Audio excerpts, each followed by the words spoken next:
This property report is powered by realestate.com.au. Know the value of your home today.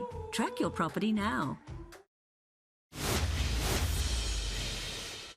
To property now, the impact of COVID gave first home buyers the run of the table in 2020, but now it appears investors are coming back and competition over the same property stock is likely to intensify. Joining me now live from Melbourne is realestate.com.au's John Healy. John, what does the future look like for first home buyers? Well, 2020 was really the year of the first home buyer, Danica, and that has continued into 2021. Record low borrowing costs, a whole range of government incentives and forced savings from things like international travel being off the table have helped first home buyers get into the market, and some of them much earlier than they otherwise might have expected to be able to. HomeBuilder has been a scheme that has also played a key role in stimulating first home buyer activity. In fact, since it was launched in June, lending to first home buyers has increased more than 86%. And in January, lending to first home buyers hit a record level of $7.2 billion, which was up 73% year on year, according to ABS data. So all good things, though, must come to an end, as they say, and the HomeBuilder scheme, which has reduced from $25,000 last year to $15,000 this year, is due to expire completely at the end of this month, so just in a couple of weeks from now. So experts do predict that will impact first home buyer numbers, the extent of which is a little too early to tell. But prices are also rising, and first home buyers now have this to contend with: a booming market in many areas around the country.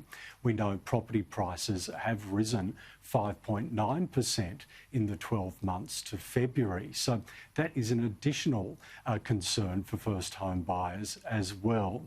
And they've also got the return of investors coming back this year also to give them a run for their money. Investor lending has also increased slightly month on month as the year has gone on. So more competition for first home buyers in all directions. So the next few months will be telling, can the first home buyer surge continue, or will we start to see it weakening? That's a developing story as the year continues, Danica. Yeah, it almost sounds like a catch-22 for first home buyers, John. Now, what level of activity did we see last week? How did clearance rates fare?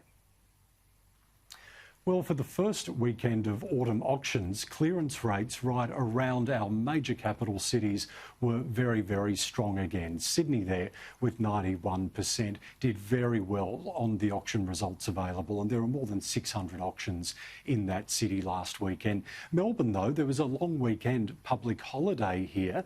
It recorded an 85.2% clearance rate, which was very strong. So clearly buyers kept their eyes on the prize there in Melbourne last weekend and continued bidding at auction, which is great. ACT, though, led the way with a 95% clearance rate.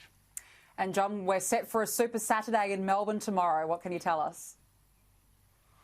Yes, that's right. Melbourne is set to host its third Super Saturday in 4 weeks tomorrow, as more than 1,000 homes go under the hammer. That's up a whopping 118% week on week due to that public holiday pushing numbers down last weekend. So autumn really getting underway again in Melbourne this weekend. Sydney numbers also up, 642 auctions expected there, and plenty of activity around our major capitals. More than 1,900 auctions are scheduled to go to market this weekend. That's an increase of 43%. And which properties are going to auction this week are attracting the most attention?